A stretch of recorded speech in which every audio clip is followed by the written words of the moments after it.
राधे राधे दोस्तों। तो चलिए बनाते हैं बहुत ही टेस्टी और बहुत ही रस भरा ये गुलाब जामुन, जो कि बहुत सॉफ्ट, बहुत रस भरा और बहुत टेस्टी बना था। तो चलिए जानते हैं कैसे मैंने बनाया ये सॉफ्ट सॉफ्ट गुलाब जामुन। तो यहाँ पे मैंने लिया है 1.5 कप चीनी और इसमें यहाँ पे 2 इलायची मैंने इसके दाने इस तरह छील के डाल दिए है। और उसके साथ ही हम यहाँ पे लेंगे 1.5 कप यहाँ पे पानी। तो 1.5 कप चीनी और 1.5 कप पानी मैंने लेके चढ़ा दिया है ताकि हमारा चाशनी यहाँ तैयार हो। और कुछ लच्छे मैंने इसमें केसर के भी डाले हैं। तो गुलाब जामुन इतना सॉफ्ट बनेगा ना कि लोग को विश्वास नहीं होगा कि आप घर में बना लिए। तो यहाँ पे मैंने लिया है करीबन 250 ग्राम खोआ। तो खोए को अच्छे से हमें मैश करना है। तो मैंने इसे स्लेब पे डाल लिया है और इसे अच्छे से मैश करेंगे। तो हमारा जो गुलाब जामुन सॉफ्ट होने का कारण यही होता है कि हमें अच्छे से मैश करना पड़ता है। तो इसे अच्छे से हमें मिलाना है। जो दानादार टेक्सचर होता है खोए में उसे बिल्कुल ख़त्म करना है। बिल्कुल सॉफ्ट सा आटा जैसा इसे हमें उस टेक्सचर में लाना है। तो देखिए दोस्तों, यहाँ पे हमारा जो खोआ है वो बिल्कुल सॉफ्ट हो चुका है। अब उसके बाद लेंगे हम यहाँ पे छेना। तो ये घर का बना छेना है, आप मार्केट का भी ले सकते हैं। तो मैंने यहाँ 1/4 खोए का 1/4 यहाँ पे छेना लिया है। इसे भी अच्छे से मैश कर रही हूँ। इसे भी अच्छे से हमें मैश करना है। बिल्कुल इसे सॉफ्ट सा बना लेना है। हथेली से बार बार इसे दबा दबा के मैश करना है, जैसे हम लोग रसगुल्ला में मैश करते हैं छेने को, सेम उसी प्रोसेस पे हमें इसे भी सॉफ्ट बना लेना है। तो ये तैयार हो गया, हमारा छेना भी बिल्कुल सॉफ्ट हो गया है। अब हम इस छेने को ना खोए में मिक्स करके मैश करेंगे। तो देखिए ये उसका 1/4 मैंने लिया है और इसे मैं मैश कर लेती हूँ। मैश करके अच्छे से इसे दोनों को बिल्कुल मिला लूँगी। तो देखिए दोस्तों, यहाँ पे दोनों मिल गया है। अब हम इसमें डाल देते हैं छोटा चम्मच से बेकिंग पाउडर और 3 चम्मच हम यहाँ पे डालेंगे मैदा और इसे डाल के अच्छे से मिक्स करेंगे। तो यहाँ पे 3 चम्मच मैंने मैदा डाला है और एक छोटा सा चम्मच से मैंने यहाँ बेकिंग पाउडर डाला है। इसे अच्छे से मिक्स कर लेना है ताकि जो हमारा बेकिंग पाउडर है और यहाँ मैदा है वो हमारे खोए और छेने में अच्छे से मिक्स हो जाए।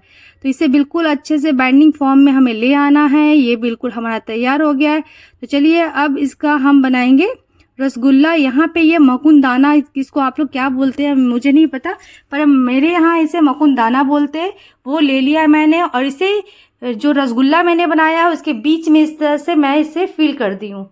तो हाथों से पहले दबा ले खोए को, उसके बाद इसमें मकुनदाना भरे, उसके बाद हम इसे गोल करेंगे। बिल्कुल क्रैक्स भी नहीं पड़ेगा, बहुत अच्छा बनेगा। आप ट्राई करके देखना।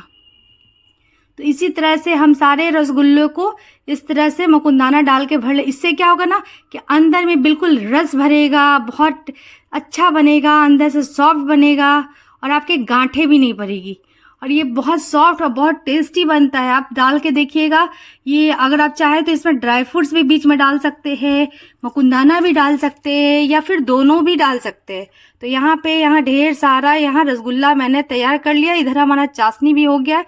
हमें कोई तार नहीं बनाना है, बिल्कुल एक ऑयली टेक्सचर में आ जाएगा। आप छुएंगे तो ऐसा लगेगा कि हाथ में जैसे तेल लगता है वैसा। तो यहाँ सारा रसगुल्ला मैंने तैयार कर लिया है, गुलाब जामुन। अब हम इसे फ्राई करेंगे। तो यहाँ पे गुलाब जामुन हमारा तैयार है। यहाँ कढ़ाई को मैंने चढ़ा दिया है और गर्म होने के बाद इसे ऑफ कर दिया है।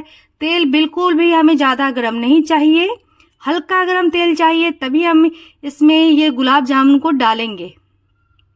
तो यहाँ देखिए दोस्तों, यहाँ डाला है मैंने, उसके बाद फिर गैस को ऑन कर दिया है। पहले एक बार तेल को गर्म करके ऑफ कर दिया था मैंने।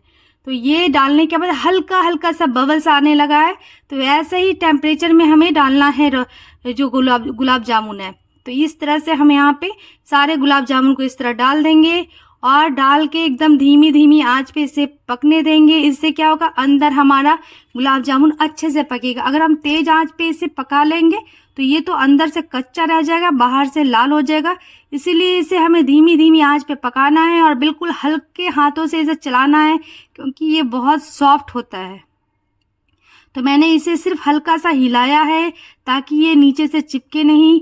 आप इसको चलाने के लिए चम्मच का यूज कर सकते हैं और कोई भी छोलनी कलछन ये सब नहीं लगाइएगा, चम्मच का यूज कर सकते हैं। नहीं तो आपका ये गुलाब जामुन अगर किसी और चम्मच से या छोलनी कलछन से चलाएंगे तो ये टूट सकता है। इसलिए आप चम्मच से हल्के हल्के हाथों से आप इसे ऐसे ऐसे चलाइए, ये बिल्कुल ईजिली आपका बहुत अच्छे से अलट पलट हो जाएगा, लाल भी अच्छे से हो जाएगा। उसके बाद थोड़ी देर के बाद हम आँच को थोड़ा सा इसका फ्लेम को तेज करेंगे और इसे पकने देंगे। इसको बहुत कम आंच पे ही पकाते हैं, नहीं तो ये अंदर से कच्चा रह जाएगा, अंदर से पकेगा नहीं, गांठें पड़ जाएगी, गुठली पड़ जाती है। तो इसीलिए हमें इस बात का बहुत खासा ख्याल रखना है। तो देखिए दोस्तों, इसमें ये झाग आ गया है, उससे कोई फर्क नहीं पड़ेगा, ये हमारा गुलाब जामुन बहुत अच्छा बनेगा, अंदर से बिल्कुल सॉफ्ट जूसी बहुत अच्छा बनेगा।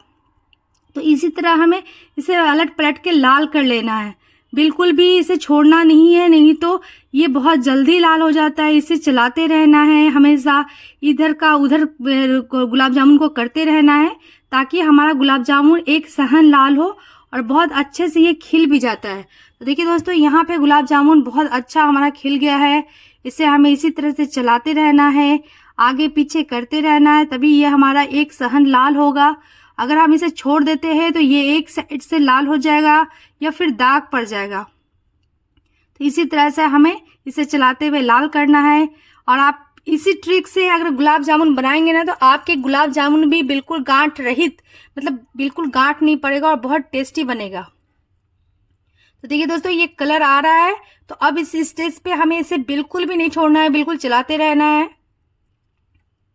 देखिए दोस्तों, यहाँ पे ये कलर अच्छा आ गया हमारा गुलाब जामुन का।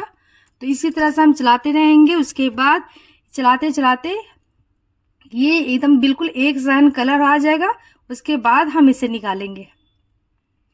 तो इसी तरह से हमें इसे आगे पीछे करके इस तरह चलाते रहना है।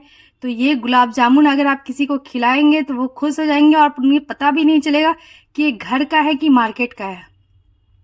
अब ये कलर हमारा बिल्कुल सही आ गया है। अगर आप चाहे तो ये कलर को और भी डार्क कर सकते हैं, या फिर लाइट रखना चाहते हैं तो लाइट रख सकते हैं। तो ये हमारा गुलाब जामुन का कलर बहुत अच्छा आ गया है। अब हम इसे निकाल लेंगे।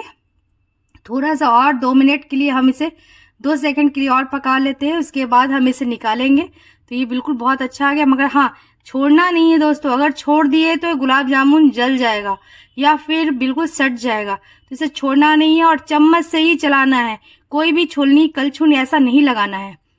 तो चलिए अब हम इसे निकाल लेते हैं। तो देखिए दोस्तों, इसे हम इस तरह से निकाल लेंगे और बिल्कुल भी इसे कोई प्रेस व्रेस नहीं करेंगे, हल्के हाथों से इसे हम इस तरह से निकालेंगे।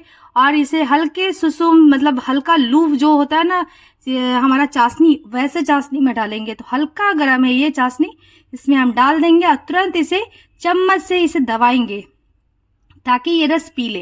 तो देखिए दोस्तों, इस तरह से हमने इसे कर दिया है और चम्मच से इसे दबा के रखा है। अब हम नेक्स्ट बैच भी इसी तरह से इस तरह से छाक लेंगे। तो यहाँ एक बैच मेरा गुलाब जामुन बन गया है और बहुत अच्छा बना है। और इसे हम बना के 4 घंटे तक इसे छोड़ देंगे। 4 घंटे बाद इसका रिजल्ट आप विश्वास नहीं करोगे कितना अच्छा आएगा। तो यहाँ तेल को मैंने फिर हल्का कम कर दिया था और इसे ठंडा होने दिया है, फिर गुलाब जामुन डाला। ये प्रोसेस बहुत जरूरी है दोस्तों कि आप आँच को बिल्कुल कम रखें। तो यहाँ आँच को बिल्कुल कम रखना है और इसी तरह से चलाते हुए गुलाब जामुन को निकालना है। अगर आप छोड़ देंगे तो एक तरफ से कलर ये चेंज हो जाता है जो बहुत जल्दी, इसलिए चलाते हुए लाल करें। और यहाँ हमारा गुलाब जामुन रेडी हो गया है। तो मैंने तो बहुत सारा गुलाब जामुन तैयार कर लिया। तो आपको कैसा लगा मेरी रेसिपी? अगर आपको पसंद आ रहा है तो प्लीज़ लाइक और सब्सक्राइब कीजिए और शेयर कीजिए। और मेरा यूट्यूब पे चैनल है दोस्तों, तो प्लीज़ उसे भी जाके आप लोग सब्सक्राइब कर दीजिए। तो देखिए दोस्तों, यहाँ ढेर सारा गुलाब जामुन मेरा तैयार हो गया है। तो इसे भी हम चाशनी में डाल देते हैं और इसे कवर करके 4 घंटे के लिए छोड़ देंगे। उसके बाद इसे हम, बहुत कोई रस वाला खाता है, बहुत कोई रस से निकाल के खाता है। तो मैंने इसे रस से निकाल के बिल्कुल सूखा सूखा सा रखा, क्योंकि इसमें इतना ना रस भर गया था कि आप रस वाला क्या खाओगे। तो देखो दोस्तों, यहाँ पे गुलाब जामुन मैंने 4 घंटे बाद, 4 घंटे क्या, मैंने तो 2 घंटे बाद ही इसे काटा।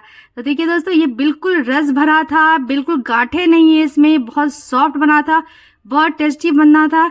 पर जब तक आप खाओगे नहीं आपको पता नहीं चलेगा। इसीलिए खाना है तो बनाइए, खाइए, मस्त रहिए, खुश रहिए। पसंद आए तो लाइक